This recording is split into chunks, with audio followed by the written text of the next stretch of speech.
Okay. All right, great. So welcome everybody. We're so happy to see everyone after all these snowy days.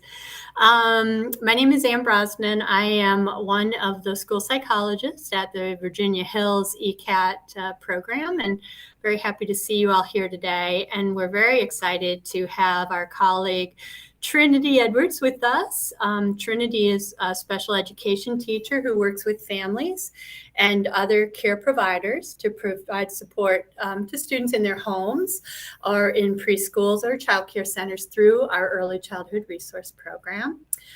Before joining Fairfax County Public Schools, she worked in early literacy outreach for Fairfax County Public Libraries, and she provided storytime visits for preschool classrooms and professional development to child care providers and community preschool teachers on early literacy topics. So today you're going to hear about and receive a list of preschool books that target specific social and emotional skills or topics, simple story extension activities, and ways to use the books you already own to reinforce or introduce social emotional concepts will also be shared during our brown bag session. So we hope you enjoy, and I'll let Trinity go ahead and get started. Okay, before we get started, I just wanted to mention, I don't know if anybody else has the default setting of tiled like I do. When I go to read a story, the story is going to be pretty small. So what you might want to do is at the bottom of your screen, there's 3 dots. If you go up to change layout and you choose sidebar or spotlight, then whoever's speaking will be larger. And that way, when I'm showing you the books, they won't be these tiny little tiles on one little square. So that way you can see the books a little bigger when I'm sharing. Okay, so let's get started. I'm going to go ahead and share the presentation. Let's see. This is in presentation mode.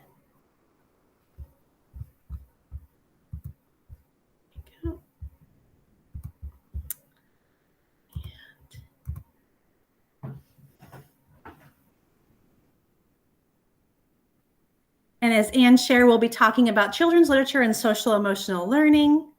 She already introduced me, but that is my email in case you have any questions. And I'll provide that again later on. It's also for the use of anybody who's watching this as a recording. And we're going to start with a story. I always try and do a focusing activity, and I'm going to stop sharing so I can show you that activity. Whenever I start a story or any kind of activity, I like to get the kids focused. You can do it with a song or a finger play, but I always use my mystery box. And inside my mystery box is always something that kind of ties into the story as an introduction. It also gets their attention and focus. So I have this box, and for little ones, I just talk about the box and then I show it to them. But for kids who are old enough to ask and answer questions, like those 4-year-olds and even some 3-year-olds, I give them clues. And so the first clue is, in my box is something that you might see at a birthday party. And then I would ask the kids to take turns, raise their hand if they have a guess. And that's kind of a vague clue, so they might guess a bunch of things. If they don't guess it right away, then I give them a better clue. Okay, this is something you might give to somebody if it's their birthday. And then and if somebody guessed it, usually they would at that one because they're all obsessed with presents. And the reason I had a present in my box today is because the book we're going to read is about this cat, Bernice, who went to a birthday party, but it didn't go so well. Just so you know, I'm going to be asking questions to model the kind of questions and things you might want to ask children throughout the story. Don't feel that you need to unmute to answer them because I'll just continue as if somebody answered it. So no worries. All right, Bernice gets carried away. As you can tell, Bernice isn't feeling so happy. Let's find out what happens with Bernice. It was a horrible, dreary day, and it suited Bernice's mood just fine.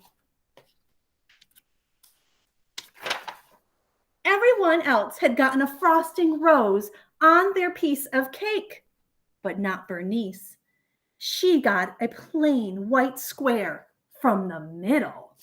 Who wants that? And of course, one of the big kids had gone and smashed the piñata to smithereens before Bernice had even taken a swing.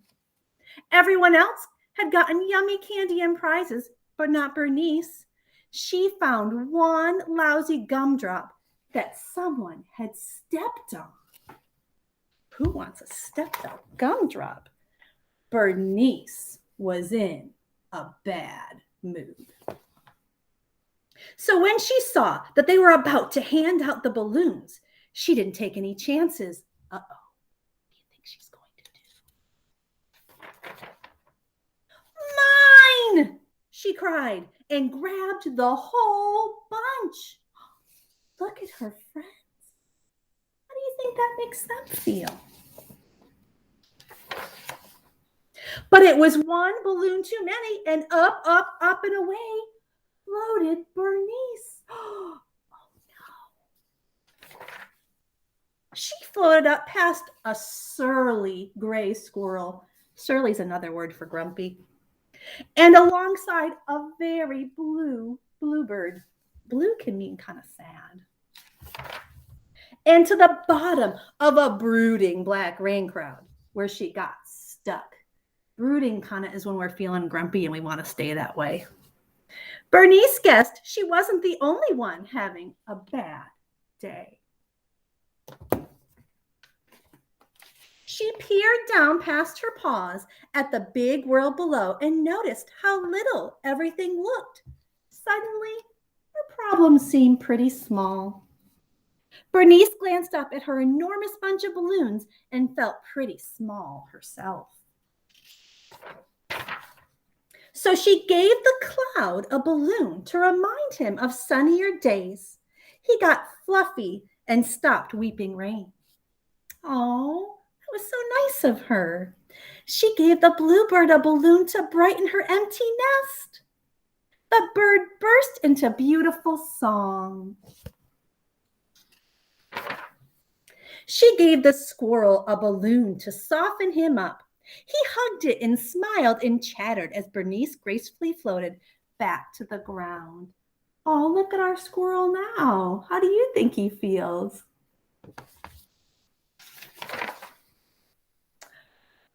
When she floated to the ground, she saw her friends. And then everyone else began to share too. Oh. Yes, it was a sparkly, sunshiny day. Oh, look how everyone feels when they're sharing. And it suited Bernice's mood just fine. I love that story. It's a little bit long, so I think it's meant for more of those 4-year-old pre-K kind of kiddos, but it also works really nicely if you have a listening center. It does come in like an audio format, so maybe kids who wouldn't be able to do it in a group setting might be able to listen to it themselves as well. For those that are just a little bit younger, but it's a great way to kind of introduce the idea. So many concepts: sharing, caring about others, empathy. I mean, there's just so much in that one little story that you can kind of talk about. And we're going to continue to talk about some other stories, but I always love that one as a first share because the illustrations are amazing and they really help kids to kind of talk about all those different feelings. I'm going to go ahead and reshare the presentation, because we're going to talk about why is social and emotional development important in early childhood. And I'm probably preaching to the choir. If you're here, you probably do think it's important. But just to kind of review some key reasons why we talk about this with our little ones. Early childhood programs provide unique guided social and emotional learning opportunities. They can, with friends there, they can do things in early childhood programs that they really just can't do at home on their own. Children's self-worth and social competence is impacted by positive or negative social experiences. So those experiences that they take in early childhood really do kind of carry through those school age years. And research has linked personal and social development to school success. Of all the things, there was a study about pre-K and Head Start programs and their long-lasting impact. And the major one was those social and emotional learning that they took with them. So it's important to kind of know that what we do really matters. And so why would we want to use books to talk about these topics? Well, many children attend to and are engaged by the pictures, plot, or funny characters and stories more than they might be in, say, a discussion. Stories are both a mirror that reflects a child's own experiences and feelings, and a window that shows them the experiences and feelings of others and helps them to empathize. And I put this scholar here, Rudine Sims Bishop, because she actually talked about stories as a mirror and a window in terms of why it's important to have diverse literature. But I think it also applies to social learning. It really is a mirror of their own emotions or their own, perspectives, and then also a window into others that way as well. And then it may be easier for children to empathize with a character or suggest a solution for a character's problem since they are not directly or emotionally involved. Let's face it, I think we're all better at identifying other people's problems than our own. So are children. And that kind of having that kind of objective perspective helps them to both identify the problems or come up with solutions or hear other children do it for those who don't have those skills yet. So it's great in that group setting. So when we talk about the handout that Amy's going to be emailing you or has emailed you or will email you after you view this in the, if you're viewing the recorded version, breaks these different this book list that I created with another early childhood, early literacy person back when I worked for the library, breaks it down to different topics. And the first one is self-concept. And what self-concept is how a child thinks about, evaluates, or perceives themselves. And, when we do that whole unit, a lot of early childhood educators do all about me, we're kind of working on this part of self-concept. So within that, the subtopics are recognizing and expressing emotions with words, recognizing their self as a unique individual, and respecting differences in others, and increasing their own independence. And various books in that list and that section will kind of cover these different topics.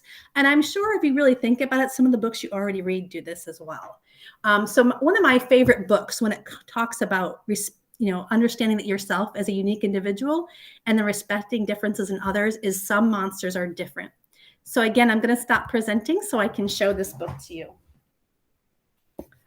This is one of my favorites. And I think if you probably all know monsters who are just like these guys. Or not monsters. Some monsters are afraid. You can see this monster does not like this little worm. Ah! Some are not. This one is my little monster when she was not 20. She was the one who loved to pick up all the bugs. And I love, if you notice, that this little monster is in a wheelchair. Some monsters will eat anything. Some monsters are Piggy. I love that he's eating pizza, or chicken nuggets would also be appropriate. Some monsters talk and talk and talk. I think we all have one of these that's been in our classroom before. Some are quiet. And we've all had this one before too. Some monsters are alike. Me too, me too, me too, they all say. Some monsters are different. Some monsters like to dance. How many of you like to dance? And these are things you can ask. Some prefer to watch. Does anybody here like to watch instead of dancing? Some monsters love to play outside. Last one in's a rotten egg. Some like it inside. Some monsters don't make any fuss at all when they have to take a bath. Do you like to take a bath? Some do, clearly. But all monsters are absolutely, positively, completely, perfectly wonderful. Just the way they are. And that's just a fun little story that really is heartwarming, but also makes them realize that, it's okay to be different. It's okay to be the same. All right, I'm going to go ahead and reshare back to the presentation.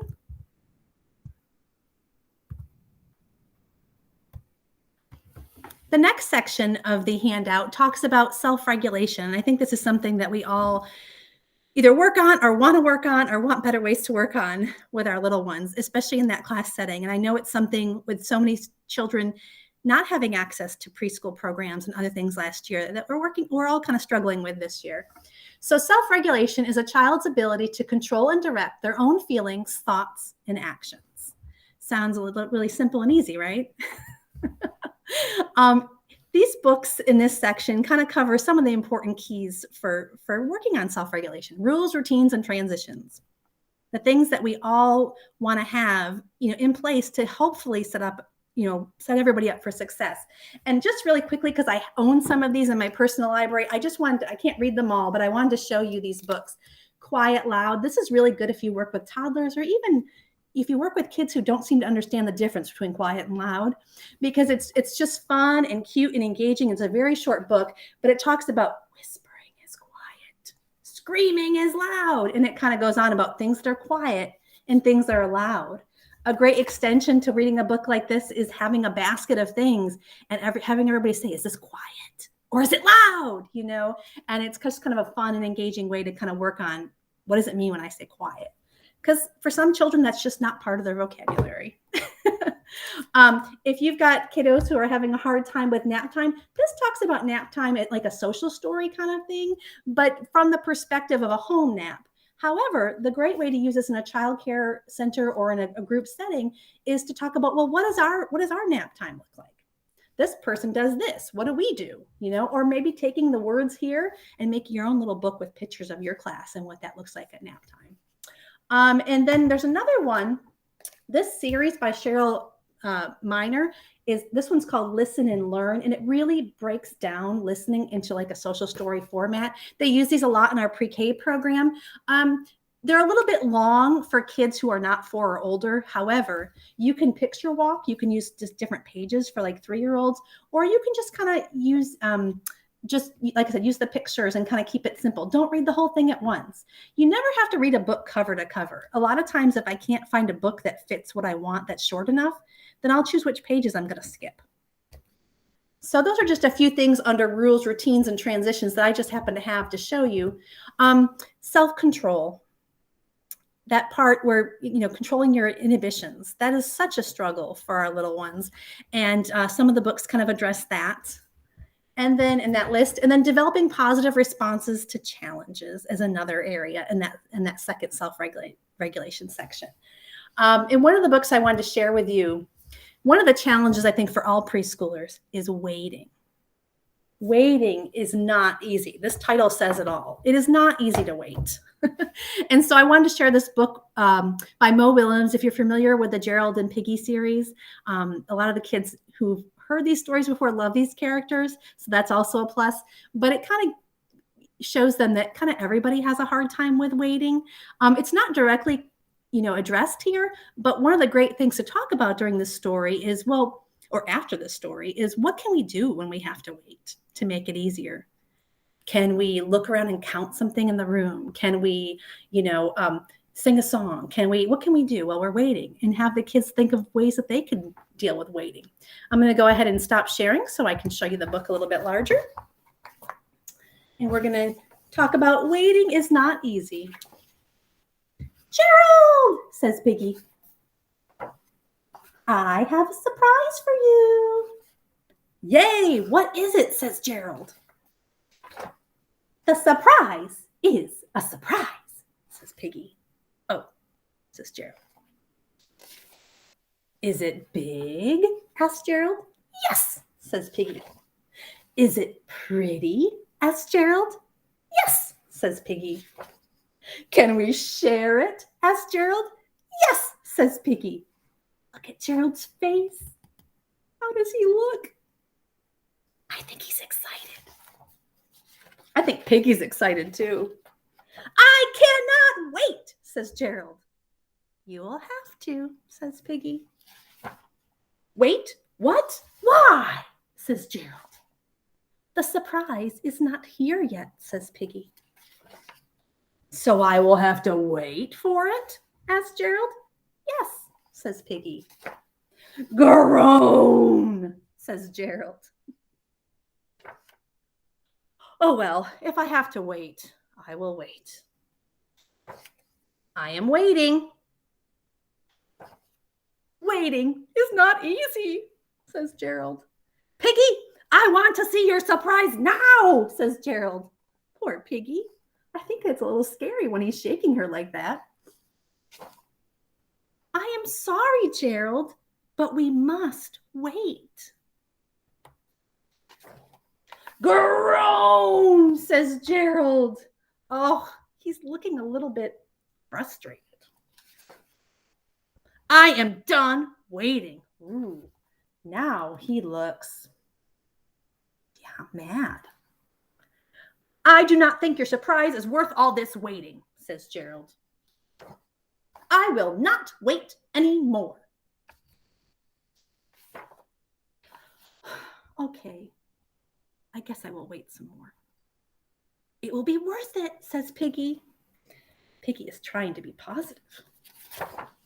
Groan, says Gerald, but he's still feeling kind of frustrated. Piggy, we have waited too long. And now it sounds like he's getting really impatient. It's getting dark. It's getting darker. Soon we will not be able to see each other. Soon we will not be able to see anything. We have wasted the whole day. Well, says Piggy. We have waited and waited and waited and waited and waited. And for what? Says Gerald. For that, says Piggy.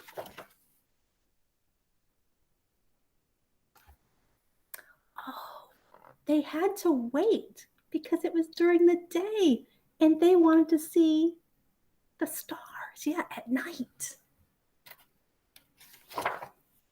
This was worth the wait, says Gerald. I know, says Piggy. Tomorrow morning, I want to show you the sunrise, says Gerald. I cannot wait, says Piggy. And if you're a Mo Willems fan, you know he always hides the pigeon somewhere in his book.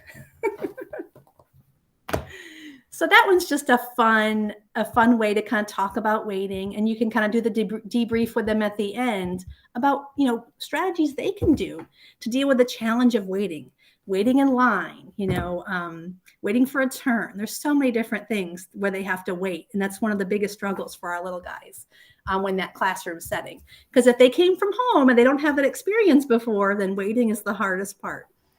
The next section in the handout deals with interactions with others. And any teacher in early childhood knows that this is what you do all day long. You teach this.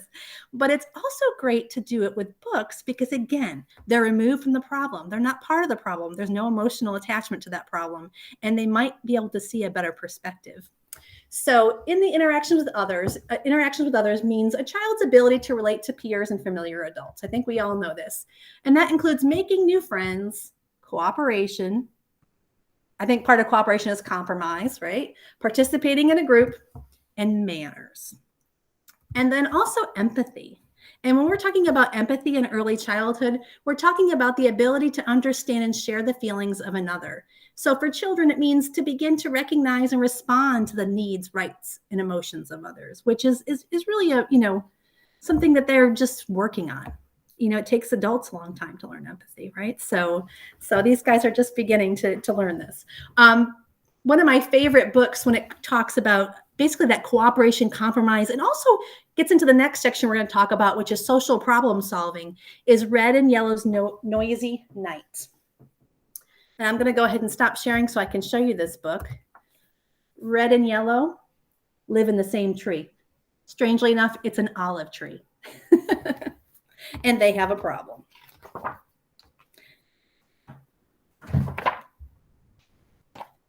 This is Red. This is Yellow.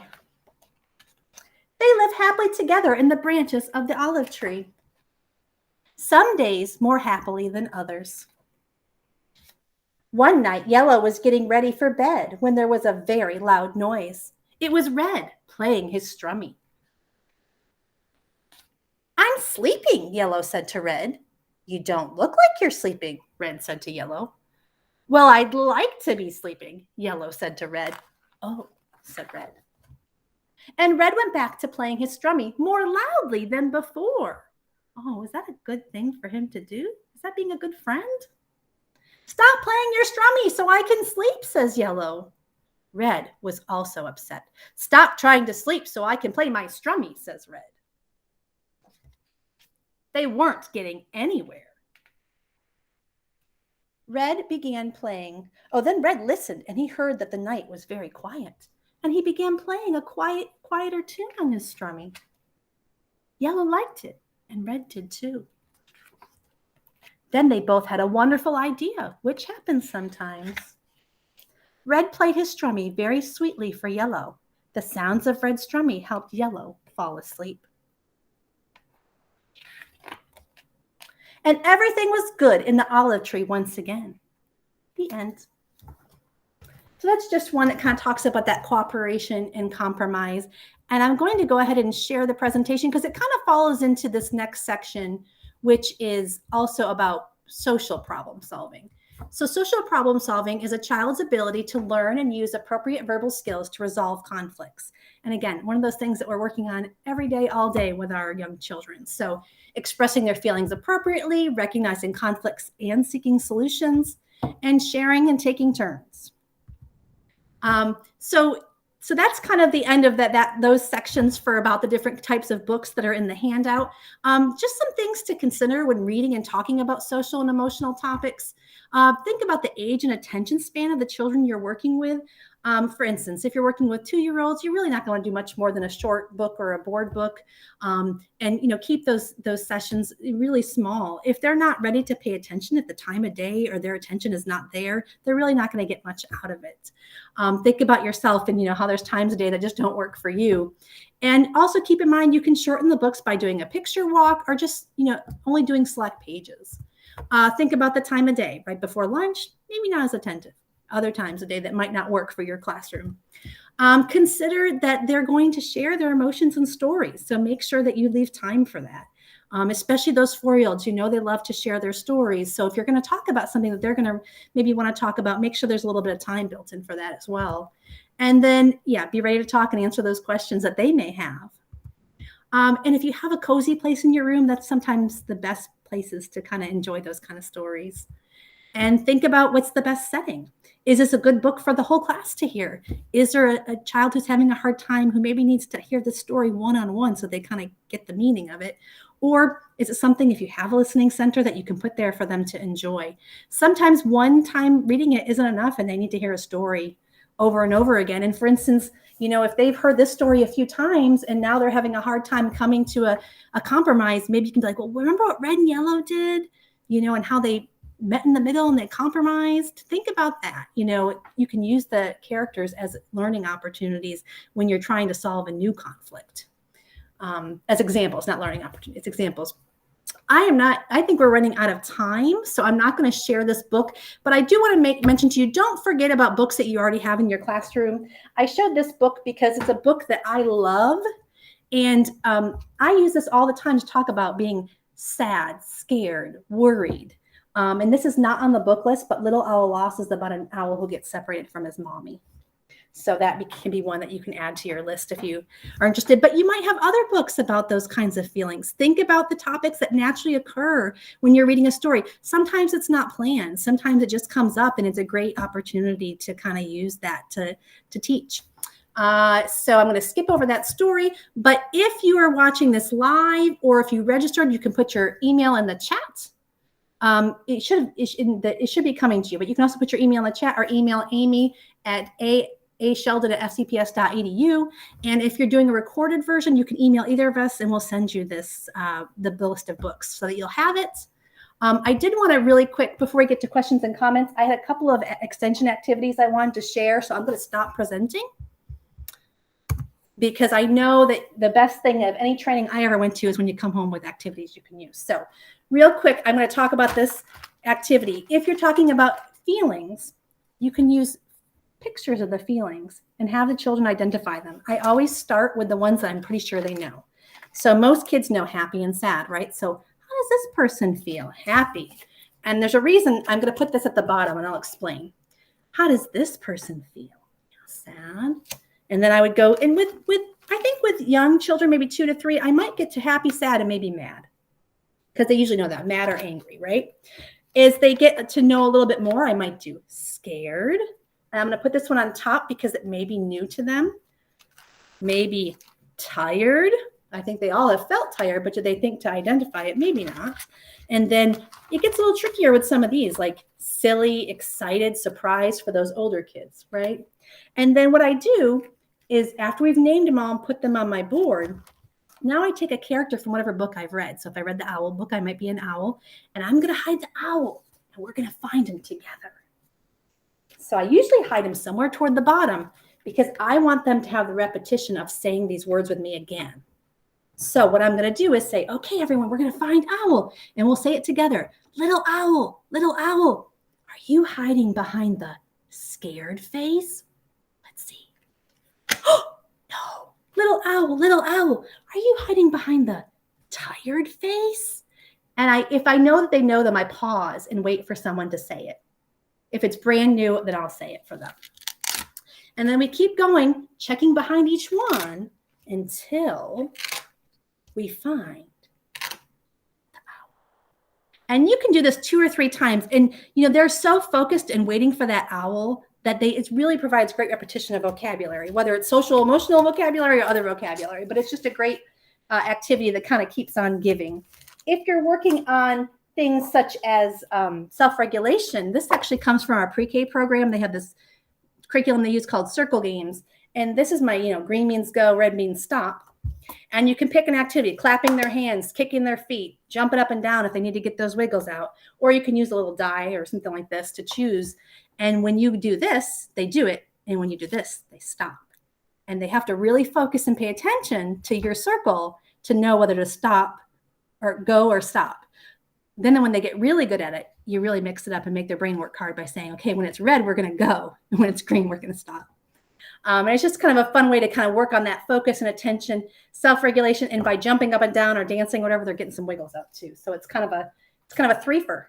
And one other way to work on social emotional topics as an extension or just as an activity on its own, using puppets. I have a little friend who really had a hard time with attention and self-regulation. And let me tell you, she was never more focused than when I brought out, we called her Dorothy. She loved telling Dorothy how Dorothy could be a better listener, that she had to watch with her eyes and listen with her ears, and her voice had to be quiet. And she was just so focused when I introduced the puppets. And the puppets can also talk about their problems with the kids, and the kids can give them solutions in the same way you might do it with another character. But they really do enjoy the puppets. And again, it removes them from the problem. So I feel like that was very fast because I didn't want to go over, because I know I respect your time. I know it's very precious. Does anybody have any questions or concerns, comments? And then actually, can I show one thing as people ruminate about questions really quick? And we will get to questions, I promise. But for those who have military connected families, I did want to show you a resource. So let me do that. Share. Okay, so 0 to 3 has a military projects department. Oh, oops, sorry. I have to share this one. Okay. Can everyone see this book? Yeah. They have a few books for young children and military families. So this one is more specifically for those experiencing a deployment or a separation. The thing about this book, though, too, is it's not specific to any like military jargon or anything. So any families experiencing a separation can use this too. So what I'm showing you is kind of the version you fill out yourself, but they also have a board book available. If you go to Military OneSource, you can get copies of these books for free. And so if you are not military connected with an email, you can call Military OneSource directly to get this as a resource. So they have, what I like is the mommy version and the daddy version. So whoever is the one leaving. So again, they do have a board book with illustrations. This one is one you can fill out, and you can find it on the 0 to 3 website. And that's just 0 to 3 spelled out ZEROTOTHREE.org.